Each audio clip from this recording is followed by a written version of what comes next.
asalaamaaleykum mbokk yi ñu ngi leen di nuyu ku nekk turam ak santam di leen dalal ci iRadio di leen dalal tamit ci groupe E-Media ci ITV ñu ngi am mbégte tey dalal suñu émission kii di Abdou Diaw journaliste économique la day liggéey ci benn suñu naataangoo Soleil te tamit di jàngale fale ci centre des sciences centre d'études des sciences et techniques de l'information CESTI di dalal tamit kii di Souleymane Fall tamit moom juriste la spécialiste nga xamante ne mooy relations internationales paix et sécurité te tamit évaluateur la ñu ngi leen di gërëm di leen sant di leen dalal fii ñaanal bëccëgu jàmm gis nañu fan yi nguur gi tase nag waa Fonds monétaire international maanaam FMI ñu génne benn bataaxal ci wax ci koom-koomu réew mi Abdou yow bi nga jàngatee maanaam téere bi xamante ne FMI génne na ko di wax ci mbirum koom-koomu réew mi est-ce que mun na rassurer Sénégalais yi fu ñu jëm. Merci Alassane maa ngi lay nuyu di nuyu aussi sëñ Fall Souleymane autant pour moi di nuyu aussi ñëpp ñi nga xamante ni ñu ñuy déglu di ñu seetaan. C'est vrai que FMI dafa génne benn lu ñu tuddee revue maanaam chaque semestre da koy def te yàgg na depuis mën nañu wax ne 2010 la woon. Avec lu ñu tuddee woon ISP instrument de soutien à la politique économique li ko remplacé tey ñu tuddee ICPE mooy instrument de coordination de la politique économique. léegi chaque presque ñoom semestre dañuy am benn chef d'équipe boo xamante ni day ñëw dugg def benn consultation pendant 2 semaines rencontrer que maanaam nguur gi administration bi waa ministère des finances ministère de l'économie pour échanger discuter. Donc noonu boo xoolee ñoom lu ñu xayma mooy ne tey Sénégal en tout cas tel que ñu ngi ko waxee satisfaction la ñu am si vraiment évaluation bi ñuy def mais aussi nañ jàpp ne évaluation boobu noonu c'est sur la base effectivement de li nga xamante ni mooy 2019 fin 2019 c'est-à-dire fin 2019 bi muy jeexee Sénégal réalisé na ay performances. Si boo xoolee si indicateurs yi parce que c'est li ñu mën a sukkandiku xool ndax par exemple atteindre yenn objectif maintenant leneen li mooy est-ce que am na benn reflété wu na si terrain bi si wàllu dund bi est-ce que accès service de santé bi et cetera maintenant bu ñu jëlee maanaam lu ñu tuddee déficit public maanaam déficit public boo xoolee dafa am lu ñu tuddee norme communautaire UEMOA 3% la te Sénégal presque atteindre woon na ko 3,1 ba 3%. Boo xoolee taux d'endettement bi aussi par exemple nekkoon na si sous norme bi maanaam 70% yi Sénégal àggul woon foofu noonu n'est-ce pas donc boo jëlee taux d'inflation bi 3% la mais Sénégal demoon na ba presque 1,4%. donc mën nañu wax ne bokkoon na si ñu gën a néew donc boo xoolee lu ñu tuddee critères de convergence yooyu yëpp Sénégal presque yu si bëri maanaam respecté woon na donc boo xoolee FMI boo xoolee loolu la noté si donc plan positif. En plus boo xoolee moom dafa saluer surtout mesures yi nga xamante ni état bi jël na ko pour mën a xeex mbas mi lu si mel ni plan de résilience économique et sociale bu mu def bu mettre en place te boo xoolee aussi ak surtout beneen point bi nga xamante ni abordé na ko mooy nguur gi réaction rapide bu mu def pour mën a jàppale population bi donc loolu aussi bu ñu ko defee mooy na xool est-ce que nag durée bi nan lay joxe. ak ponctuel c'était juste pour régler une situation donc FMI boo xoolee te aussi loolu da ko adossé maanaam lu ñu tuddee ICP mooy instrument de coordination de la politique économique ñetti fànn dafa laalu si ñetti fànn benn bi mooy lu ñu tuddee en fait réaliser une croissance solide une croissance soutenue et durable beneen point bi mooy li ñu tuddee maanaam la wàllu gestion des finances publiques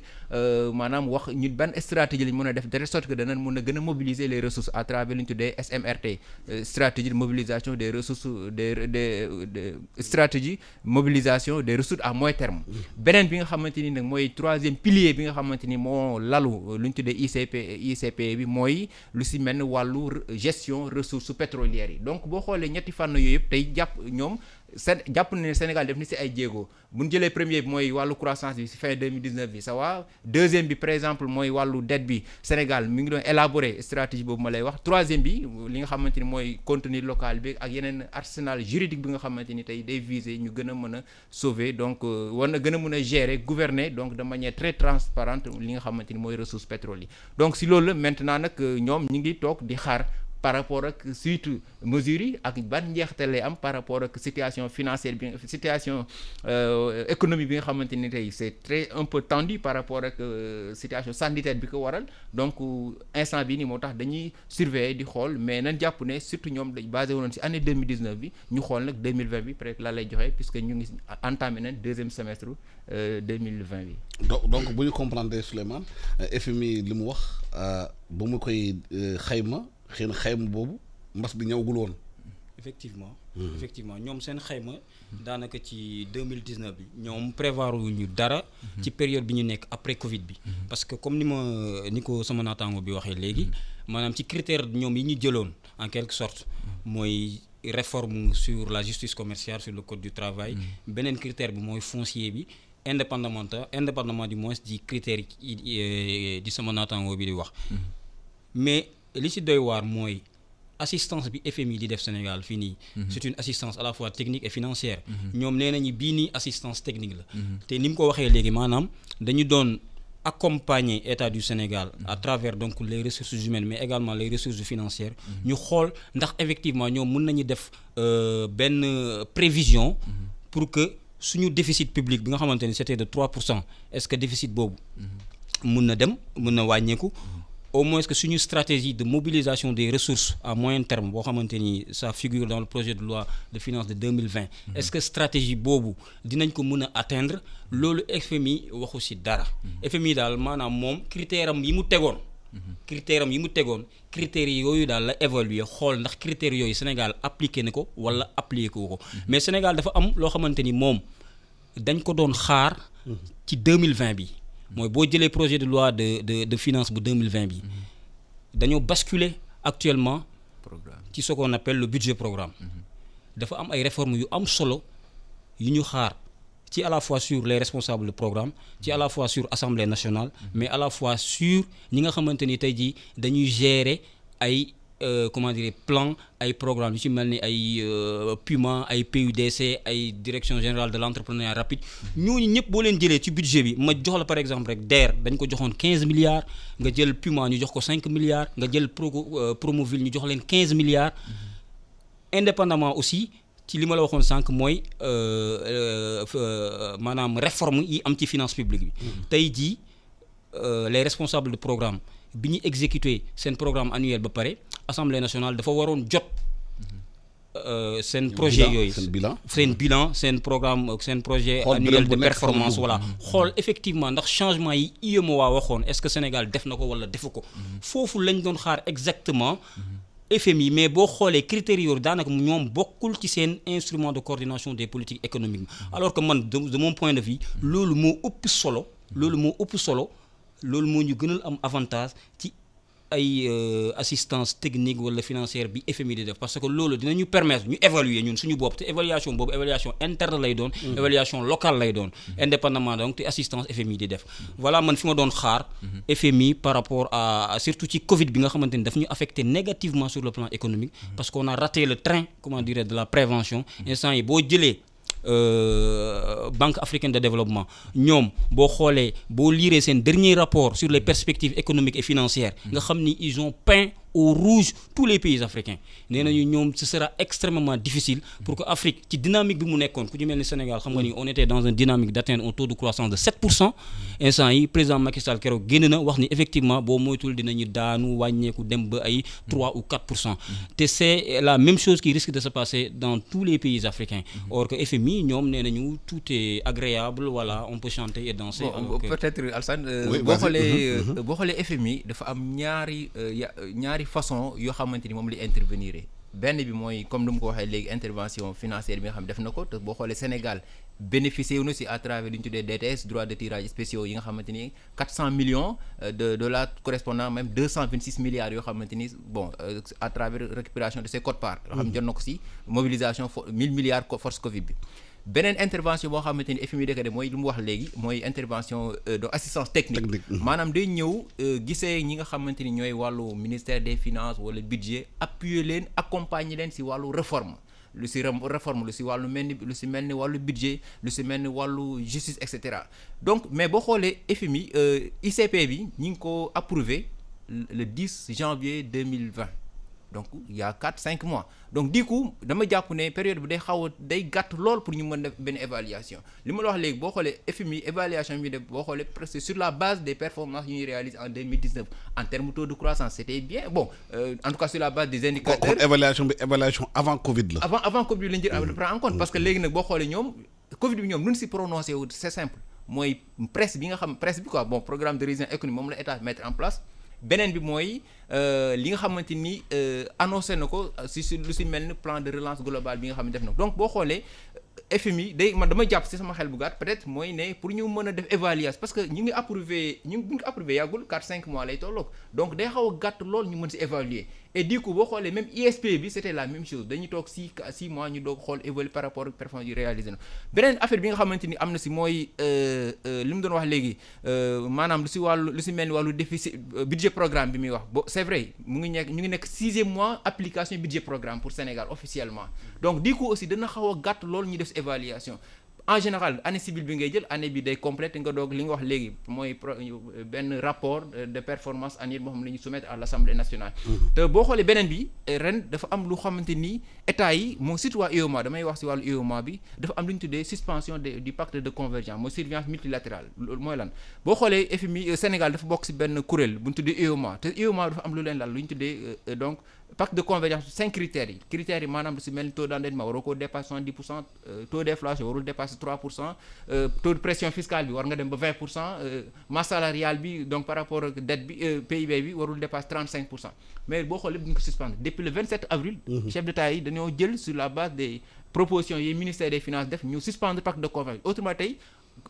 pays bu nekk tey nekk moom nga dépassé 3% te Sénégal boo xoolee déficit mi ngi ko projeté ci 6,1% en 2020 donc du coup tey mën naa wax ne dañoo tijji yoon bi ku neex bon pas ku neex dem mais oui mais ñu bañ si fort trop boo xoolee taux d'endettement bi tey ku nekk mu ngi yokk Sénégal mu ngi def ay lu ñu tuddee émission de titre public OAT ak BAT bon assimilable du trésor ak obligation assimilable du trésor donc boo xoolee tey yooyu dañ ko suspendre du coup pour mën a permettre jox leen benn marge boo xamante ni danañ mën a wut mobiliser ay ressources peut-être dana ñëw tout à l'heure si recadrage budgétaire bi nga xamante ni état bi def na ko pour mën a am yenn waaw mais Sénégalais bi yeewu tey da wut xarab ci maanaam daral bi mooy FMI yooyu bu wax yooyu 3% 4% moom est-ce que dina gëm FMI wax loolu problème bi loolu tax ma ne la pour le Sénégalais lambda dina la ne effectivement loolu communication la rek maanaam FMI danaan lépp baax na instant yi mën nañ dem ci daral yi jënd suñuy xarit ñi bi mais ñoom xaalis bi la ñu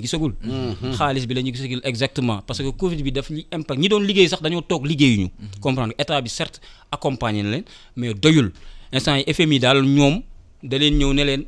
mën ngeen leb xaalis comme ni mu ko waxee léegi UEMOA tamit ubbil leen bi leen brèche ne leen mën ngeen leb xaalis pour une durée de 5 ans FMI boo xoolee ICPE bi en général 3 ans la comprendre triannuel la wala nga dem ci pays yi mel ni Gabon ay foofu mën na dem tamit 4 ans wala 5 ans mais fii nii 3 ans la te dette la quoi qu'on dise aussi dette la quoi te ñun ñi dañ doon xeex Sénégal boo xoolee 2019 suñu taux d'endettement dafa demoon ba xaw a yéeg tuuti experts yëpp di taper sur la table ne non Sénégal fi mu jëm baaxul instant yi Covid bi ñëw gars yi oublier la marge de manœuvre comme ça ñu mën a endetté wu donc c'est un problème instant yi man daal li ma gënaloon mooy mobilisation des ressources au plan interne ñu def ko parce que benn enjeu dafa am ci sur les recettes fiscales xam nga la pression fiscale au Sénégal elle est très faible elle est de l'ordre de 15 à 17% te comment dire prévision yi ñuy defoon cette année avec SMRT bi muy wax mooy la stratégie de mobilisation des recettes à moyen terme la jonction entre les douanes ak le service des impôts et domaines mënoon nañ dem ba atteindre 20% de mobilisation des recettes mais liggéeyuñu ren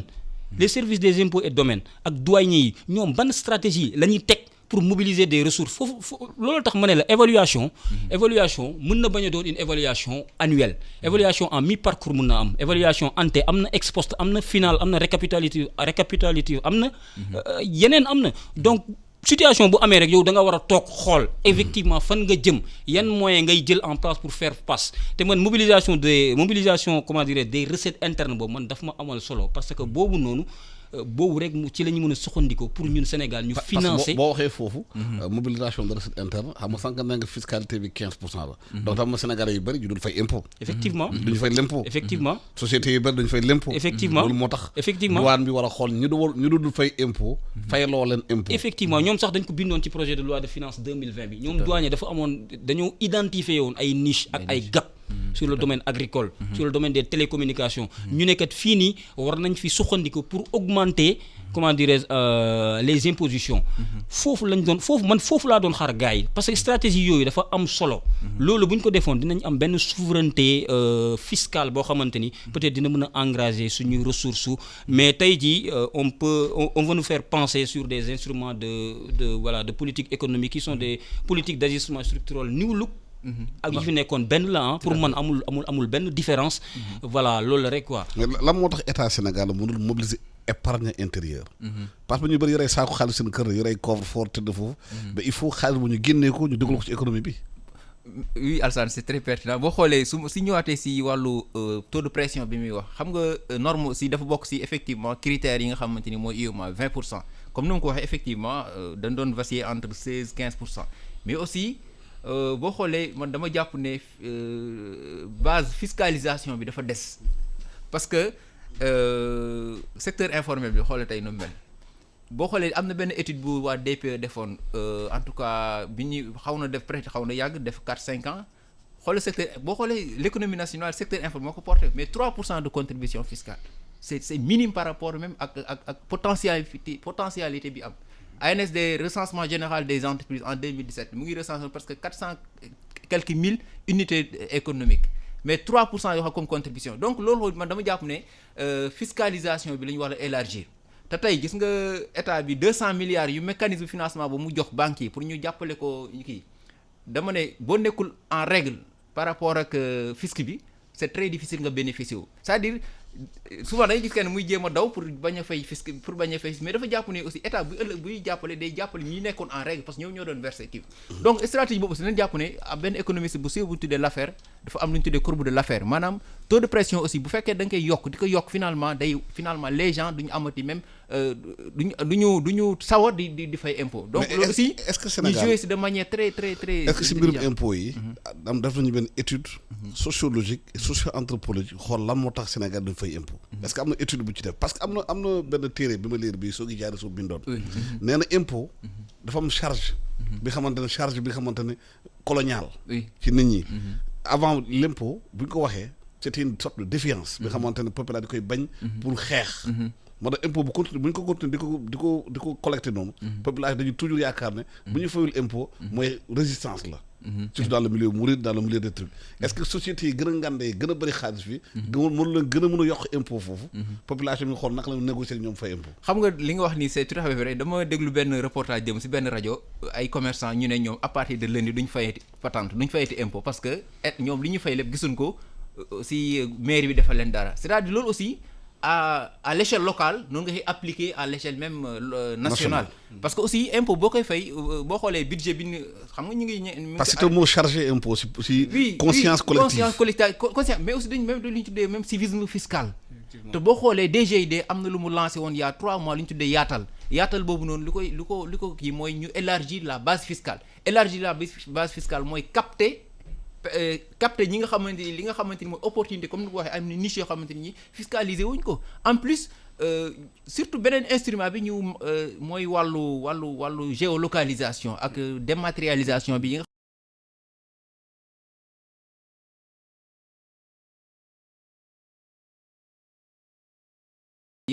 base fiscale bi mën nañ ko def mais aussi comme ni mu ko waxee les régies financières ñu gën leen a jàppale parce que ñoom ñoo fi nekk ñoom ñu mobile mooy la douane moom mooy presque la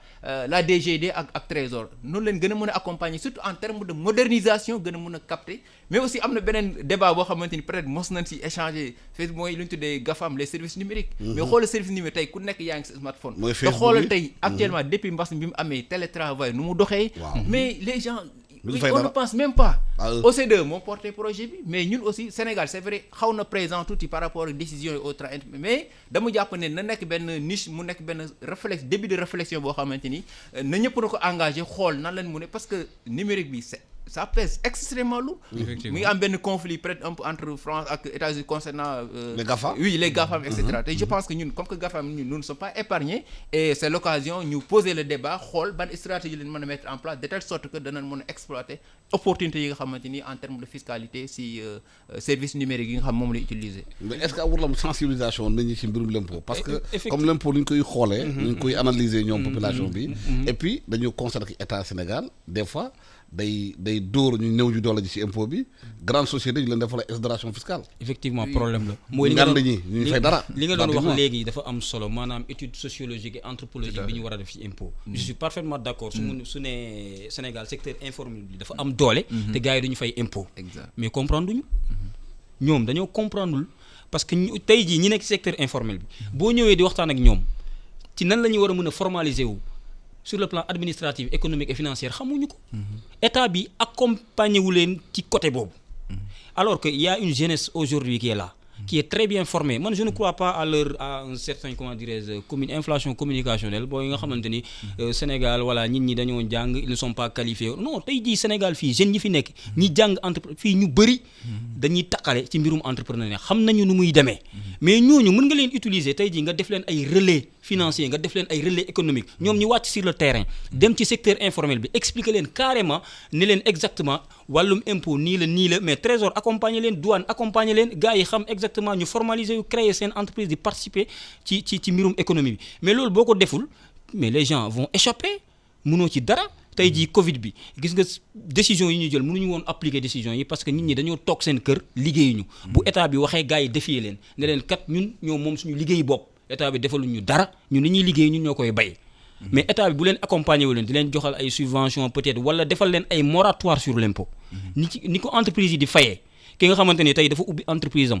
à l'année 2018 à l'année 2019 mais moom mën nga ko defal benn moratoire bu doon 5% la doon fay nga defal ko 3% wala nga defal ko 2% mais boo yéegee rek ne mbërët nga ne par exemple Sonatel dafa waroon fay 40% yow tey jii boo créé sa société tu vas payer la moitié ou bien comment dirais-je la même chose mais foofu y a un problème loolu tax ma ne la évaluation Alassane li nga doon wax sànq dafa am solo évaluation y a un aspect fondamental boo xamante ni ci évaluation la bokk mooy la communication c'est depuis les années 1990 que Banque mondiale inventé conception bi ñuy wax la CIFOD communication pour le développement mais nous on ne communique pas ñun ci mbirum impôt ci mbirum finance experts yi rek ñooy toog di wax alors que ñële dañ leen war a boole ci combat bi pour le civisme et l'équité fiscale mais loolu bu ñu ko deful ñun rek ñooy ñëw fii di wax ay mbirum impôt alors que ñee ce sont des travailleurs ce sont des travailleurs mbirum GAFA yi maanaam Facebook Google ak ñoom seen site internet yi nekk fi ci réew bi société Orange ñoom Expresso ñoom Tigo ay milliards et milliards la ñuy engranger par an effectivement est-ce que milliards la ñuy engranger par an fay nañu impôt bu ko waral non je ne pense pas loolu tax ma naan la pression fiscale bi Sénégal dafa faible am na ay niche voilà am na ay niche yoo xamante ni ñoom dañoo identifier c'est-à-dire ci Sénégal les experts ils ont tout identifié fii le problème mooy application bi mooy problème man damaa xamul où se situe effectivement le problème sur le plan digital sur le plan numérique sur le plan des télécommunications sur le plan agricole secteurs yi ñoom identifié nañu déjà ay niche potentielles yoo xamante ni ñoom bu ñu fa defee un petit effort dinañu engager ay ressources financières yu am solo mais damaa xamul où se situe le problème pourquoi les décisions ne sont pas appliquées peut-être yow mën na ko boo xoolee am na benn réflexion boo mu si defoon mooy secteur informel fer de lance de la relance c'est-à-dire man dama jàpp ne secteur informel bi tey moo mën a porter effectivement plan de relance globale bi ñu def économie bi te boo xoolee tey comme li nga wax léegi pourquoi ñu bon du ma singali quoi du ma ne singali mais pourquoi ñu teg gët maanaam entreprise parce que entreprise yooyu yi mag yi ñu wax dañu état bi dafa am benn visibilité sur tout ce qui parce que ARTP gën a taay chiffres yi oui xamante ni li téléphonie mobile bi def 762 milliards waaw de chiffre d'affaires li téléphone fixe bi def li internet bi def mais xaalis boobu macha allah rapport bi dafa ne 762 milliards mooy chiffre d'affaires les communications électroniques effectivement téléphonie mobile représente presque 427 milliards. mooy beneen bi nekk 294 milliards. mooy Sénégal mën nañu wax. mooy mën nañu wax téléphone de. mais fu ñuy waxee ay combien de milliards de minutes d'échange donc pour vous dire que c'est une. te boole ci réew mi xam ne dañoo bëgg a wax téléphone. bon loolu sax boo xam ne dañu xayma rek pour vous dire que même on n'a pas tout évalué. Oui, bien sûr. On n'a pas tout évalué. te boo waxee GAFAM yi aussi pour nga mën a imposer il faut nga am adresse physique. mais est-ce que tey mën nga wër Dakar ñu ne la fan mooy siège Google siège et cetera vous comprenez donc loolu aussi da siy am solo beneen aspect bi nga xamante ni mooy secteur informel bi état bi dafa am benn parce que ANSD par exemple boo xoolee étude boobu la RG boobu noonu nu mu définir secteur informel mooy ki nga xamante ni day évoluer sans mu tenir une comptabilité te boo xamante ni yow teniroo comptabilité doo mën a acquitté wu say obligations fiscales parce que sur la base des chiffres sur la base yi nga xamante ni moom lay comptabilité si nga mën a xool yow chiffre d'affaires lan la say résultats lan la say dépenses de personnel lan la et cetera et tey boo xoolee état boo jëlee entreprise yu mag yi tey dañuy déposer état financier DGID état bi am na tey benn visibilité ñi nga xamante ni tey kii lay def et cetera bon bi li nga wax léegi aussi en termes de subvention exonération loolu boo xoolee dafa bokk ci politique économique yëpp li ñu tuddee wàllu ZES zone économique spéciale tey état bi pour mën a convaincre investisseur bu nekk Dubaï investisseur bu nekk Pakistan wala day def lu ñu tuddee ay mesures incitatives yoo xamante ni danañ la nax wala danañ la séduire ba nga ñëw léegi boo ñëwee nag boo dawalee 1 an 2 ans après nag bu boobaa état bi doog a mën a commencer appliquer impôt bi. mais lu may ñaawlu mooy dañ koy bàyyi finalement day yàgg. état bi entreprise day dem ba nekk benn vitesse croisée da nga atteindre muy continuer di bénéficier te man loolu aussi moo tax. benn commerçant bu nekk fii aussi moom day xaw a. da leen di fàtte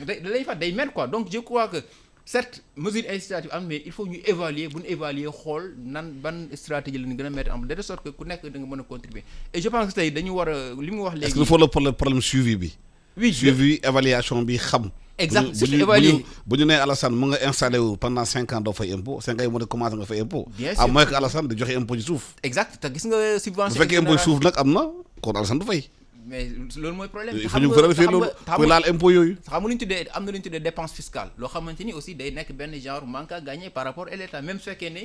aspect positif bi mooy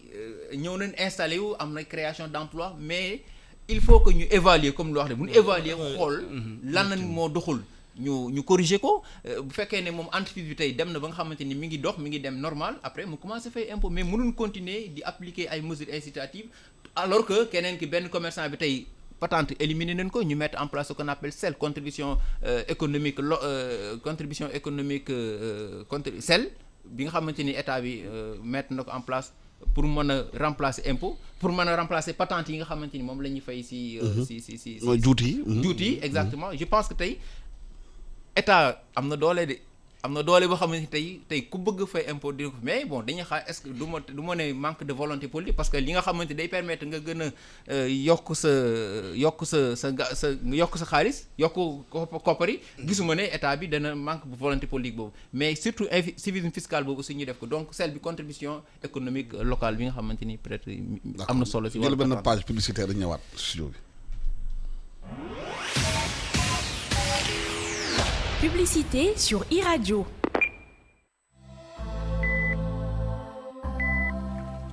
yéen ndawi Sénégal suñu réew tey la gën a soxla ay ndawam ngir xeex jàngoro ji ñuy wax coronavirus ba tax na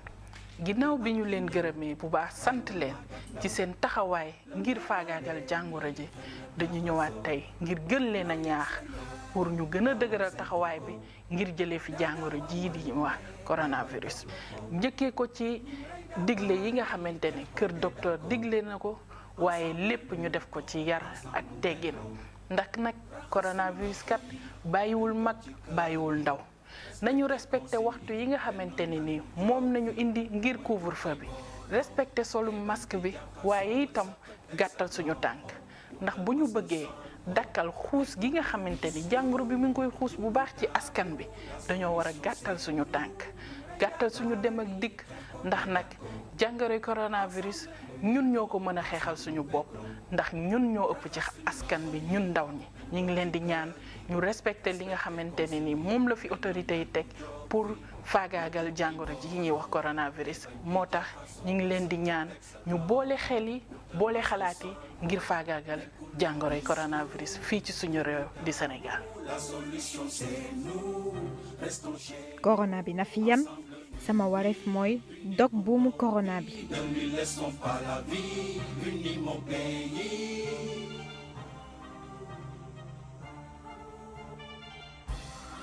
jërë ngeen jëf ñu leen nuyu yéen ñëpp di leen fàttali ñu ngi dalal tey Souleymane Fall spécialiste relation internationale la te xam ma ci mbirum économie tamit te évaluateur la ak kii di Abdou Diaw di journaliste économique di bind si maanaam journal de Soleil en même temps aussi di jàngale fale ci CESTI Souleymane Fall économie bi naka lañ ko mën a relancer léegi suñu réew bi FMI wax na dem na waaye réalité bi baa ngi fi Covid bi toog na ci réew mi parce que feebar bi nekkaan endémique ndaxte Sénégalais bu nekk la mun na ko jox keneen feebar baa ngi toog fii activités yi amoon na ay jafe-jafe léegi Sénégalais yi fan la ñu war a sukkandiku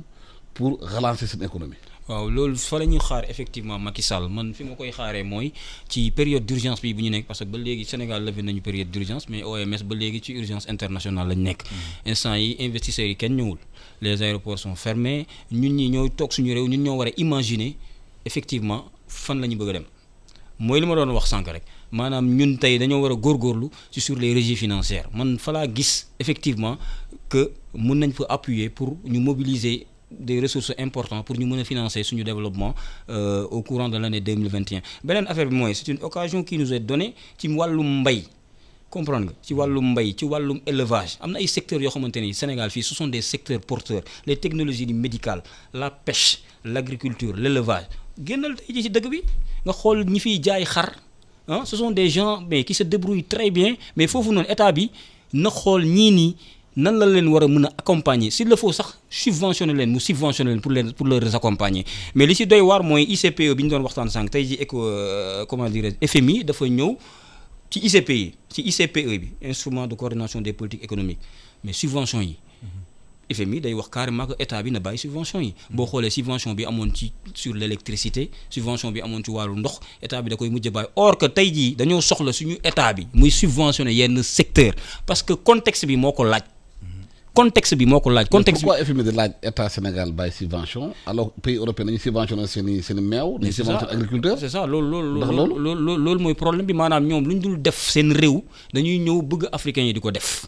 te ñun état daf ñu war a mën a accompagner parce que état bi suñu accompagner ce sont ces citoyens lay accompagner accompagner wul keneen ay doomu réew mi lay accompagner su leen accompagner mu teg ay stratégie à court à moyen terme xool ñooñu nan la ñu war a mën a rembourser seen prêts yi ñuy def à travers la DER à travers yeneen agence yu fi nekk mais ñoom duñ ko def li ñuy def mooy li leen di FMI wax loolu la ñuy topp c'est loolu bu ñu ko toppee du ñu mën a financer suñu développement man c'est mon point de vue malheureusement nag beaucoup ne sont pas d'accord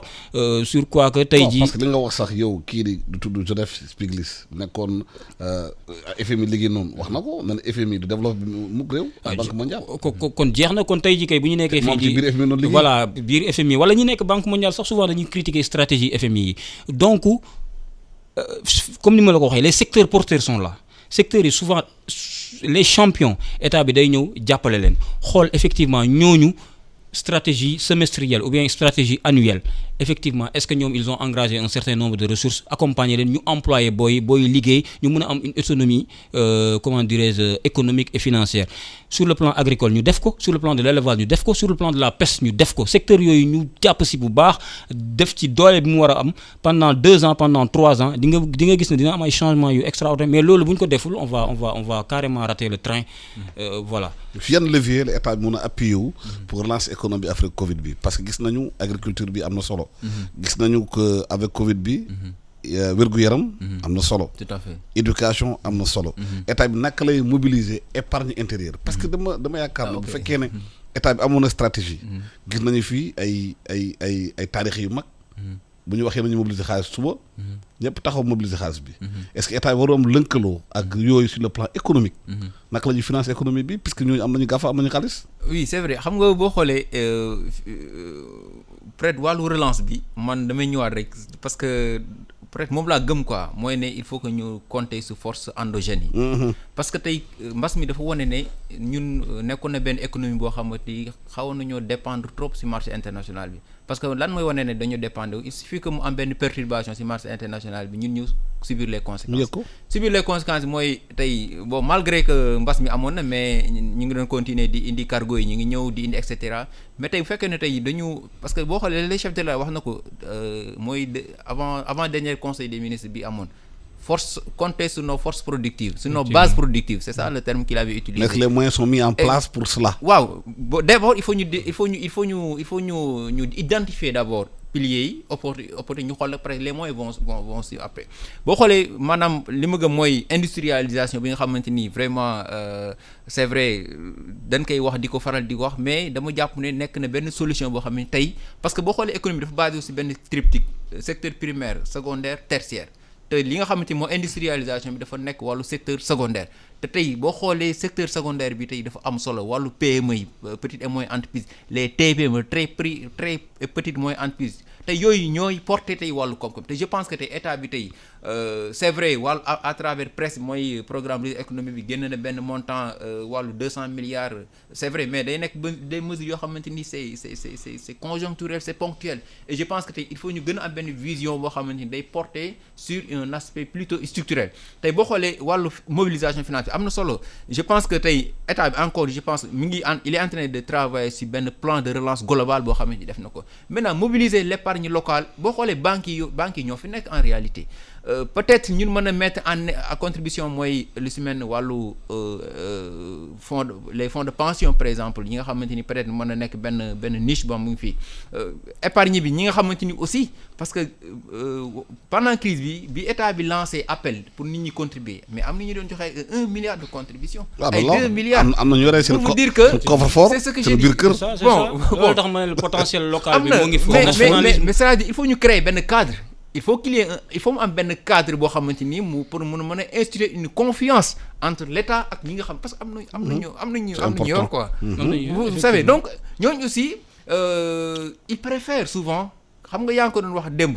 si débat bi nga naan ñun amuñ confiance suñu biir wala dañuy soxral na ten ba le sociologue naan la man il faut que mu am benn étude bu dëgër base pour mën a confirmer loolu mais aussi am na ñu yor xaalis mais il faut est-ce que ñoom aussi fu ñu koy dugal il faut mu leer il préfère ñu dem jëndi action benn si marché boursier bi marché financier bi wala ñu dem jëndi ay obligations si marché financier bi alors que ñoom parce que si situation tabax immeuble dañu xamul ne immeuble malheureusement parce que day nekk benn zone de refuge comme li ñu tuddee valeur de refuge avec l'or parce que ñu bëri tey ils préfèrent dem tabax benn R+15 R+20 di jot seen xaalis mais c'est que nekkul un secteur créateur d'emploi ça tue l'économie parce que kenn nit moo ko moom beneen kii ngay jël mu la koy gérer wala sax pire da nga koy confier quelqu'un mu la koy gérer donc et loolu créewul emploi même su fekkee ne ay milliards nga si def mais créewul emploi créer emploi mooy nga defar ay usines yi nga xamante ni tey day am benn chaîne de production benn chaîne de valeur boo xamante ni tey chaque maillon day nekk benn mais justement lan la état war a def ba ñooñu yore xaalis inciter leen ñu investir lu ci immobilier yan garantie la ñu war a am pour bu ñu investir dugal seen ñaari dërëm fenn wóor na leen xaalis bi dina génn dina jur dara. accompagnement la rek mooy sànq ci secteur yi mu doon wax ni xam nga déjà immobilier bi identifié na ko mais ni ñu ciy liggéeyee ñun Sénégal moo baaxul da ngay gis un milliardaire boo xamante ni day yor xaalis mu def ay artifice ñu jox ko ay hectares yu ngande mu construire mu louer or bu la louer yow chaque mois yaa ngi koy fay di ko jox xaalis moom il est en train de récupérer son argent alors que yow mi nekk ci immeuble am bi mais yow mais doo mës a am kër parce que li ngay liggéey yëpp da nga koy fay par mois da ngay fay électricité fay courant fay ndox or léegi li mu doon wax dafa am solo maanaam le financement des ressources locales xoolal Covid bi mu ñëwee mais les Sénégalais ont été les premiers à répondre à l'appel de l'État comme ni nga ko doon waxee am na ñoo xamante ils ont contribué à 1 milliard après le FMI ñëw après la ñeneen partenaires yi ñëw mais ñooñu mais il faut nga accompagner leen li ma la waxee léegi man dama identifier ay secteurs yoo xamante ni bu ñu góorgóorloo pendant 3 ans pendant 4 ans Alassane mais les choses peuvent bien marcher le secteur agricole aujourd'hui les jeunes kenn nekkul ci mbay mi tey mais jëlal la zone sud la zone du Fouta il y a énormément de terre mais kenn bayul nit ñi bëgg nañ bay mais dañoo mënul bay parce que amuñu les moyens amuñu les équipements nécessaires état bi dafa war a ñëw tey xool ku bëgg a bay mu andi la ay équipements xool avec les banques locales qui sont là nan la ñu war a mën a financer l'agriculture nit ñi liggéey toog consommer local mu bañ a nekk des slogans creux loo xamante ne day newoon réalité Covid bi nii man je pense que c'est un prétexte favorable pour développer l'agriculture bu loolu weesu mais élevage baa ngi nii comme li ma la koy waxee loolu da ngay génn rek nga gis ko nit booy gis lenn da nga ciy jàng ay leçons. te élevage tey jii Sénégal warul nekk loo xamante ne tabaski ba tabaski dañ ko war a def non ñun tey jii dañoo war a mën a importer suñuy mouton. c'est encore ni Mauritaniens yi ñëw di dugalee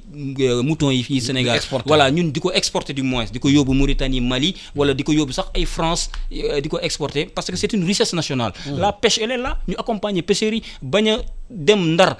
comment dirais de brutaliser loo xamante ni pêcheurs yi nga xamante ni dañuy dem signer avec la Mauritanie des conventions comment dirais entre deux pays. Dinañu mën a exploiter li nekk ci mer bi ñoom tamit ñu mën a exploiter secteur yooyu loolu état rek moo ñu ci mën a accompagner. ñoom kese ñoom ñu war a xool visibilité bi et lisibilité mais loolu nag dafa laaj évaluation ante. loolu laa lay wax ci évaluation bi. fii nii ñëpp xam nañu méthodologie bi. da ngay descendre sur le terrain voilà nga def say collecte de données nga xool mbir yi les comment dire les avantages et les inconvénients nga comment dire nga am sa base bu lisible maintenant c'est sur la lisibilité là que tu vas agir mais loolu boo ko deful rek boo defee du tic au tac ngay dem vraiment tu ne vas pas atteindre les résultats. mais loolu aussi il faut que état bi mooy beneen part de responsabilité bi nga xamante ni lu ñu tuddee yenn mécanisme de financement yi lu si mel ni FONSIS lu si mel ni FONGIP BNDE te tey ñi ngi wax wàllu évaluation te bu ñu waxee wàllu évaluation mooy dernier conseil des ministres bi bu ñu waxee évaluation bon ak rationalisation oui ça veut dire beaucoup de choses. Wow. Est-ce qu'on va aller vers une fusion pour qu'elle devienne plus efficace, pour qu'elle devienne plus efficiente en termes d'intervention. Excusez-moi, ok. loolu dañu war a auditer ñu yoroon entreprise xool ndegam xaalis bañ fa dugaloon dem na fu mu war a demee. maa ngi jàkkaarloo ñu ngi taf yëngal bi lañu war a bàyyi. xam nga mu ngi nekk s'il te plaît si tu me permettre Diaw loolu tax sànq bi may commencer ma ne la Assemblée nationale dañ ko xaar au tournant parce que bi ñu defee la réforme constitutionnelle de 2016 dañoo ñëw ñu changer suñu constitution ñu ne l'Assemblée nationale évalue les politiques publiques. ñu ñëw 2011 bii passé avec la loi de finances ñu appliquer les budgets programmes te budget programme bi dafa jox doole contrôle maanaam ñi nga xamante ni les responsables de programme voilà les responsables de programme ñoom dañoo ñëw seen projet comment dirais-je projet yi ñu élaborer projet yi ñu exécuter pendant 1 an dañ ko war a jébbal Assemblée nationale Assemblée nationale xool effectivement ñoom objectif ak résultat comment dire prévision yi ñu defoon est-ce que atteindre nañ ko wala atteindre ko mais tey jii sur le terrain Alassane est-ce que yow gis nga effectivement yan la jéego yi Assemblée nationale def pour vérifier loolu mais kenn gisu ko au niveau même du sud du ministère de l'économie et des finances dañu ne woon bu ñu comment dire au 6e mois gars yi ay indicateurs dinañ teg ay indicateurs ñu xam ne effectivement budget de programme yi dinañ atteindre résultats yi ou pas mais tey jii dafa mel ni dañ ko bind nii rek sur le papier est-ce que ça ce qui a été voilà sur le terrain est-ce que dina am ou pas te Sénégal évalué wu ñu fii li fi nekk mooy dañuy auditer dañuy piloter c'est un comprendre suivi moo fi nekk mais évaluation amu fi dafa am benn décret de 2015 bu génn boo xamante ne day harmoniser vraiment évaluation bi entre le bureau le BOS le BOM essayer de comprendre ak cellule d'évaluation yu nekk ci ministère yi yëpp mais loolu État du Sénégal dafa war a xondi ko ci levier boobu mu externaliser évaluation bi maanaam au lieu que agent des ministères de l'économie et des finances yi ñuy évaluer seen propre programme moom ñu génn sur le plan de la recherche léegi cabinet yaa ngi fii ñu dugal leen ci mbir mi xool effectivement qu'est-ce qui va et qu'est-ce qui ne va pas affaire bi mën a dox booy évaluer voilà booy évaluer sa bopp yow effectivement say insuffisance est-ce que di nga ko tenir en compte évaluation externe moom moo gën évaluation interne man je pense que mën nañ def benn bon peut-être day bon mën nañ présumer quoi que ne budget programme bi c'est vrai ñu ngi koy doog appliquer mais avec situation bi nu mu demee nii bon boo xoolee première année bi je pense que am na lu ñu war a moo li nga wax léegi le rapport annuel de performance boo xamante ni war nañ ko présenter assemblée parce que loi budget programme dafa ñëw jox doole nu mu ko waxee contrôle en plus information financière donc accès à l'information financière si wàllu parce que tey boo xoolee changement yu gën a am solo si budget programme bi mooy déconcentration ordonnateur des dépenses mais de ordonnateur des recettes bi reste ministère des finances autrement dit képp koo xamante ni da nga nekk administrateur de crédit tey da nga war a def une reddition des comptes wax ne xaalis yi nga dugal et cetera et je pense que tey avec la Cour des comptes parce que am na lu ñu tuddee la loi de règlement boo xamante ni tey mooy ñëw chaque année ñu présenter ko ne budget bi kat 5 milliards yi ñu joxoon tel ministère fii la ñu ko dugal et cetera dërëm bi nga génn et cetera donc loi de règlement parce que ñetti façon loi boo xool moom loi finance initiale bi loi de finance rectificative boo xamante ni jël nañ ko temps ak loi de règlement boo xamante ni Cour des comptes mooy chargé effectivement pour def état des lieux boo xoolee aussi beneen bi mooy tu as beau faire des évaluations comment dirais-je nga jàpp ne nii dañoo luubal mais aussi bu amul des sanctions mënu mais regardez IGE génne nañ fi rapport ARMP génne nañ fi rapport parce que maître Ousmane Seye ne woon na bu fekkoon dafa am ñu bëri ñu xam ne dañ leen traduire à la chambre financière de la Cour des comptes mais dañoo war a comment on appelle ça ouvrir ko population bi xam ko boo amee procès tey xam ne Alassane moom ma doon gérer société bi luubal na xat bi nga koy jugé gars yi ñëw toog Sénégal yi ñëw toog xool Alassane mii moo sàcc xaalis réew mi exactement xam am na ñeneen ñu propose sax bu ñu doon jël ñi sàcc xaalis réew mi tey di leen balaloo mbedd mi kenn du laal kees bi effectivement am na ñuy il faut aller au Rwanda donc je pense que nekk na benn parce que bu ñu ne directeur société tey jël na xaalis réew mi suba ñuy bokk ci corniche muy bale corniche bi kenn du laal xaalis réew mi parce que dugal nañ kaso c'est en télévision dafa yomb trop même bu dul dugal kaso bi man je pense qu'il doit y avoir des incitations positives des incitations positives dans ce pays am na ay DAGE yu fi nekk am na ay responsables de programme yu fi nekk quoi qu'on dise kenn xamu leen mais ils font un bon travail fii ñi tey ñun li fi nekk mooy comment dire le culte du scandale ñi nga xamante ni ñoom ñooy dilapider les ressources publiques à longueur de journée donc ci loolu la ñuy débattre mais du ñàkk am na ñoo xamante ni ils font un bon travail mais ñooñu tamit dañoo war a voilà très bien on doit les loolu may ko la voilà des incitations positives ñooñu bu ñu liggéeyee ñu promouvoir on les mais tey ji fii ni da ngay gis koo xamante ni ñu épingle ko sur un rapport mais demee on le nomme ministre ou quelque chose comme ça man je ne suis pas pour gars yi xam nga ñu tëj leen parce que fii politique moo fi nekk quoi voilà ñoom nañu comme ni nga ko waxee ñoom nañu rembourser seen xaalis parce que Cour des comptes souvent voilà Cour des comptes souvent dina woo gars yi en DB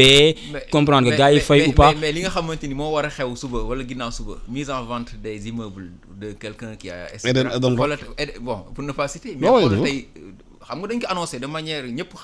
xam nañ parce que jàpp nañ ne parce que c'est ñu ngi ko génne ci cour de répression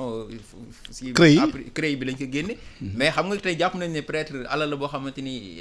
il a été acquis peut-être de manière pas du tout licite ok tey jàpp nañ dañ koy jaay te loolu mun jaay certainement parce que puisque c'est la direction DG moo kii c'est en charge c'est xaalis état bi la dugg je pense que mën na nekk des exemples yoo xam comme ni mu ko waxee ñu gën ko yaatal et je pense tey instruments yi nga xam ne aussi moom laa doon évoqué léegi dañu am solo ñu aussi ñu xool non seulement évaluer mais ñu xool aussi seen intervention parce que souvent état mën nga am yéene créer benn instrument mais c'est que su répondrewul besoin ki ko soxla aussi amul njariñ c'est ça le problème parce que bu fekkee da nga ne fonds de garantie et cetera nga di indi fonds et cetera alors que transformatrice bi nekk yaraax moom lu mu soxla mooy teew 100 000 200 000 rek la soxla mais tout procédure paperasse et cetera 200 milliards yi nga xamante ni état garantie ak yooyu 200 milliards yi nga xam ne état bi da ko jox banques yi pour mu mën a financer les entreprises mais actuellement créé woon na yenn parce que dañ ne bon déjà les mêmes procédures yi nga xam bu fekkee ne même procédures yi ngay jaar pour bénéficier wu parce que aussi non seulement il faut l'efficience mais l'efficience aussi mu ànd ak benn rapidité benn célérité oui exact célérité quoi donc loolu aussi di si am solo beneen aspect bi nga xamante ni bëggoon naa insister mooy les marchés publics les marchés publics aussi boo xoolee c'est plus de 2000 milliards yoo xamante ni en termes de travaux en termes de fourniture en termes de prestations intellectuelles nekk na benn domaine boo xamante ni je pense aussi war nañ ci gën a bàyyi xel je pense que tey ARMP day génne ay rapports épinglé ne bon marché bi passé nañ ko malheureusement duñ si bàyyi xel trop quoi par rapport ak marché yi parce que ay marché ay milliards approuvé ko et je pense que tey war nañ gën a am benn gën a vérifier gën a xool maanaam ni ñuy utiliser argent ressources publiques yooyu parce que parce que ci biir marché yi dafa am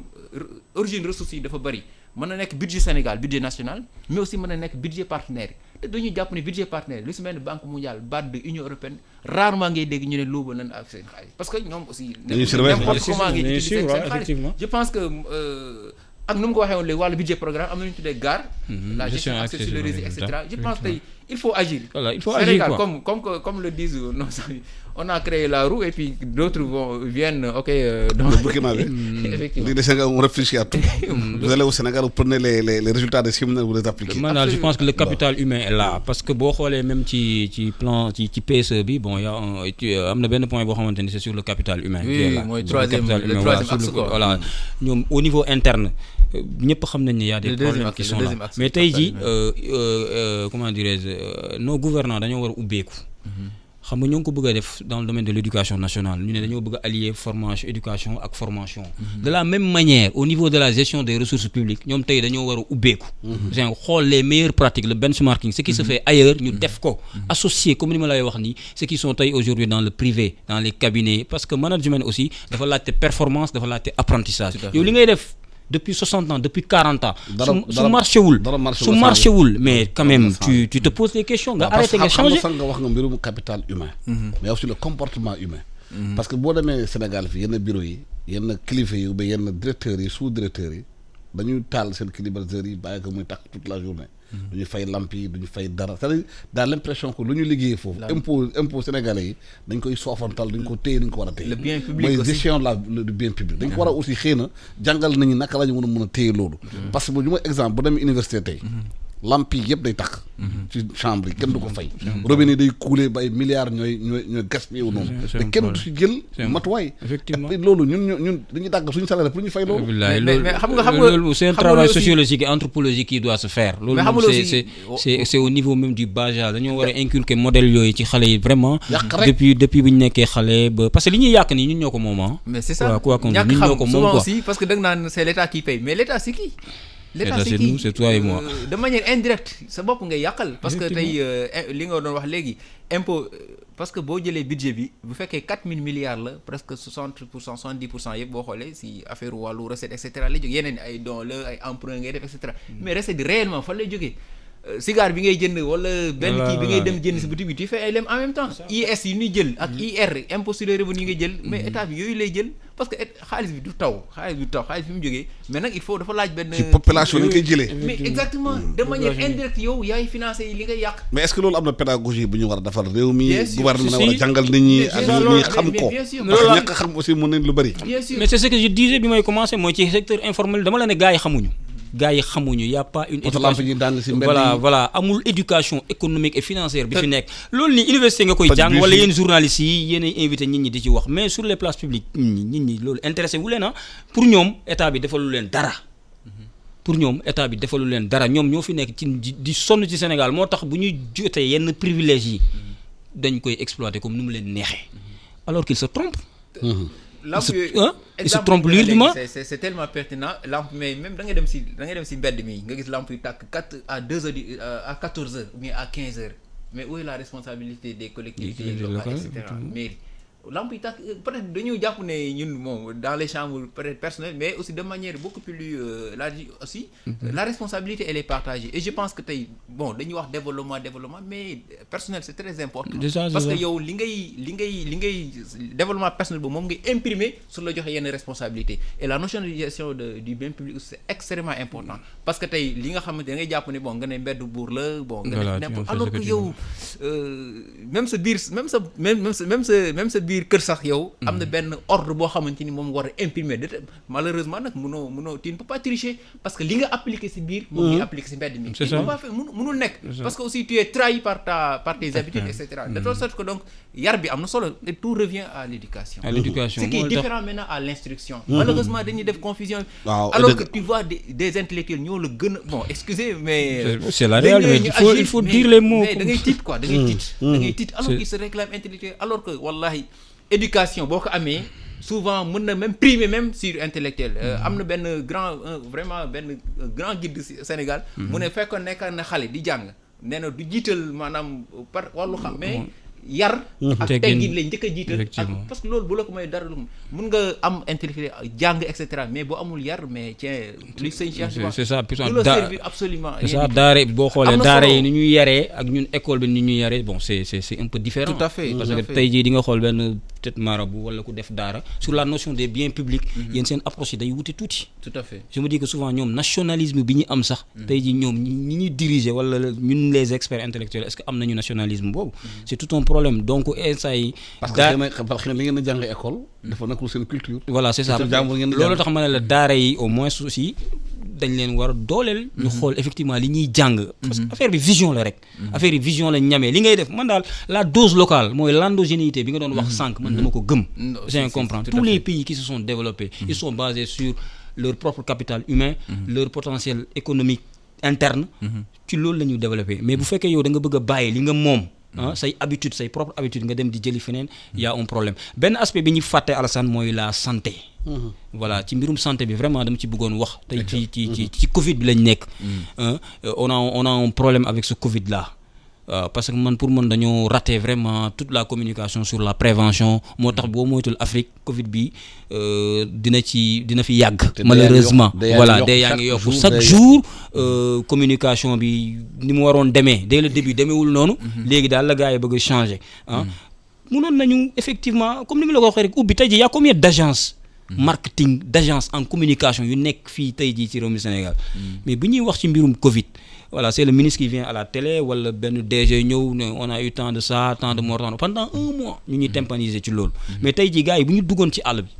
def ay enquêtes sur le plan communautaire xool ndax gars yi gëm nañu Covid bi wala gëmuñu ko au niveau communautaire à la base ñu xool lan la ñu war a def ba gars yi adopter ay mécanismes internes yi nga xamante ni dinañu mën a lutter Covid bi sur place mais loolu ce serait intéressant mais tey jii il faut quand même un financement stratégique sur la santé parce que Covid bi dafa ñëw impacter suñu économie donc il faut que Macky Sall voilà les gouvernants qui sont là ñu xool secteur santé bi nan lañ leen war a mën a accompagner 2 ans 3 ans pour faire face et puis injecter de l'argent dans ce domaine là parce que ci plan de résilience économique et sociale bi nee nañu ils ont alloué bon j'oublie un peu les chiffres xaalis